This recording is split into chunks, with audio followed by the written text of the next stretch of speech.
Hey, my name's ShawNshawN. I sell art on ShawNshawN.co and screen reads on ShawNshawNacting.com. Today we're going to review Venom, Let There Be Carnage. Eddie, we should be out there snacking on bad guys. So this is directed by Andy Serkis.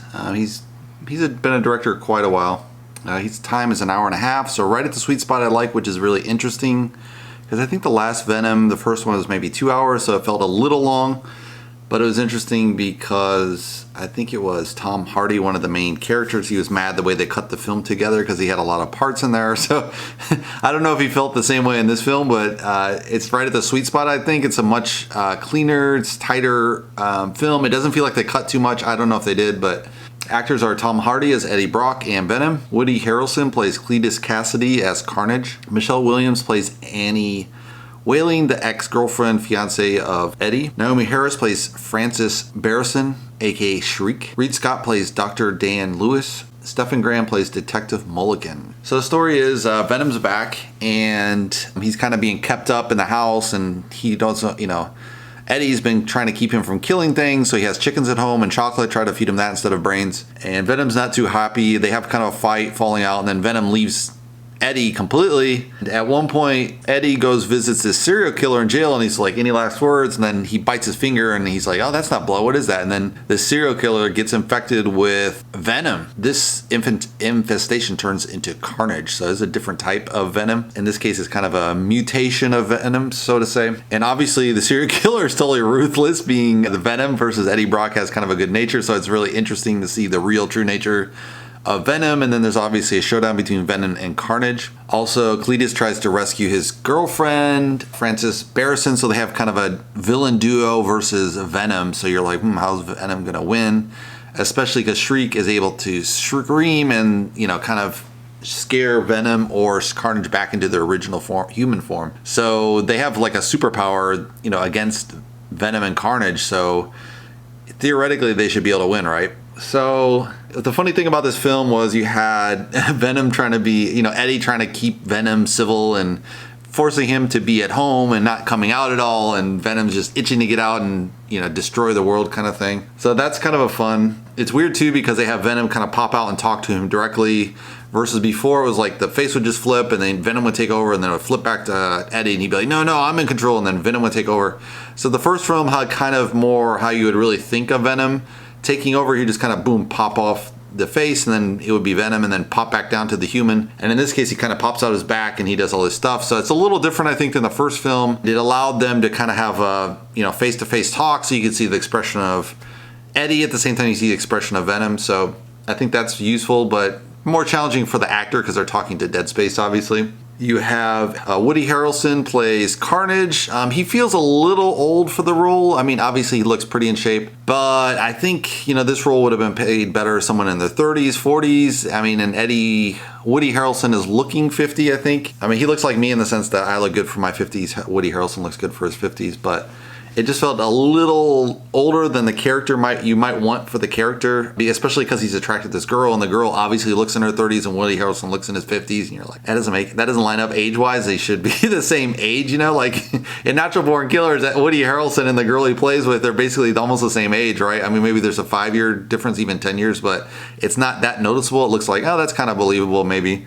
In this case, it doesn't seem, I mean, it's obviously believable a 50-year-old would date a 30-year-old, but it doesn't make sense as far as the timeline of them being kids together. So that's a little bit off. It's just technical glitch, I would say. But you can roll with it. It's, you can overlook it easily. You have this quirky relationship with the ex-fiancée. She returns, and it's like, is her character really needed in the second one? She was in the first one, obviously, but now she's kind of going off in her own world, so it's almost like you could spin that character off tangent-wise. And they only have a couple snippets of her, but then you're kind of wondering, is she really necessary? And they kind of use her, so it's kind of interesting. It's really interesting because I think I don't know if they went for an R rating, but it just seemed less violent than the first one. And I know the first one, people were complaining it wasn't violent enough for Venom, so it's kind of like, they make it even less violent? I don't know. it definitely had a kind of a violent streak as far as he was eating some people, but it wasn't that bloody. Like there wasn't blood spurting out everywhere like a Quentin Tarantino would have done. So I think if someone that was more gory had played this, it might have had a real true nature to this nature of Venom and Carnage as far as eating people's heads and popping them off. Because there'd be blood splurting everywhere and it'd be a really bloody affair, right? So they kind of tamed that down a little bit. I mean, they obviously eat a couple of heads, but they kind of eat them and then their body falls off, so you don't really feel that much attachment, and the people they kill are just lesser known characters, so you don't have any attachment to them killing people. So that was kind of interesting. There's this really great, the detective Mulligan is very detestable, I would say. He's always harassing Eddie Brock and helped destroy Eddie Brock's career. And he's always suspicious of Eddie Brock. And it's interesting because Venom's smarter than Eddie Brock this time, because in the original one, Eddie was the one solving the crimes and then Venom was just kind of kidnapping his body. And in this case, Venom has become kind of a detective journalist and Eddie's in the background, kind of, so to say, so that's a little bit strange. And it had this character of Frances, who plays Shriek, and they had some part to her, but I think they could have gave her a little bit more meat in the film, maybe a couple more scenes, develop her character a little more. I think she had a lot of potential. They kind of shortchanged her as far as I felt, because she kind of didn't really come on her own. She was captured, and then she's in prison, and then she escapes, and then she's trying to help them, and then she immediately kind of gets killed off pretty quickly. So it's interesting that, you know, they didn't put two and two together and use her power against Venom much more effectively, but it was only Carnage who was even more psychopath. Probably because he's bonded with a serial killer versus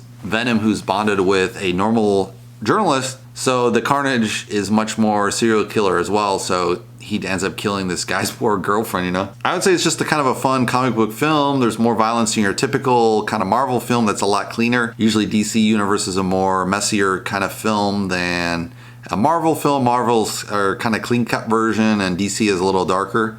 But this is definitely a darker version for Marvel. I think, I don't know, back in the day, maybe it was kind of their answer to DC Comics getting very dark characters, and then they said, oh, we'll do our own dark universe with Venom, right? The arch nemesis of Spider-Man. And it's interesting because Venom's his own character here. He's not really one of the enemies of Spider-Man, because that's how he traditionally would have been in the comics themselves. He wouldn't have been a spin-off of Spider-Man. He would have just been a nemesis of Spider-Man. He would have been a villain himself versus, you know, here he's kind of a hero. So it's interesting how they've kind of spun this. This is fine, you know, it's like a comic book. There's 1,000 tales and they're only taking 2 or 3 stories out of the whole 1,000 tales or whatever in the comic book version, right? So there's infinite versions of kind of how they could have shot the film, and probably they took some liberties with the original character, but I thought it was pretty interesting. I mean, it's probably like a couple, you see it once, twice, or 3 times, I think. It's not like a movie you put on the shelf and collect and watch it over and over again. Like I watch personally V for Vendetta, 300, all of Quentin Tarantino films. I think there's a more classic, like you can watch several times.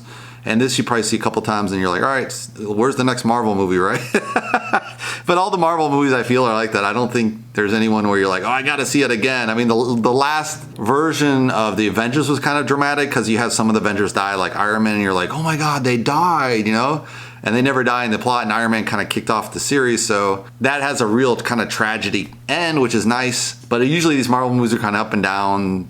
The bad guy always dies or whatever, and then, or he maybe even gets away, but you know, in that one film, it's actually the bad guy actually destroys everyone. You're just like, what? That's impossible. The bad guy beat everyone. You're like, dude, it's so brutal. It's so awesome, you know? Because it's such a surprise twist in a film, because you're like, they're going to beat him, right? They're going to beat him, right? And then they don't beat him. And unfortunately, well, not unfortunately, but this is just a more typical comic book villain where a villain gets even worse than the original villain, and now they defeat him, and then just a classic comic book plot, nothing out of the ordinary. So I'd recommend it. It's a really fun film. If you'd like to see more, you can subscribe below. And I'll see you in the next movie review. Thanks for watching, guys.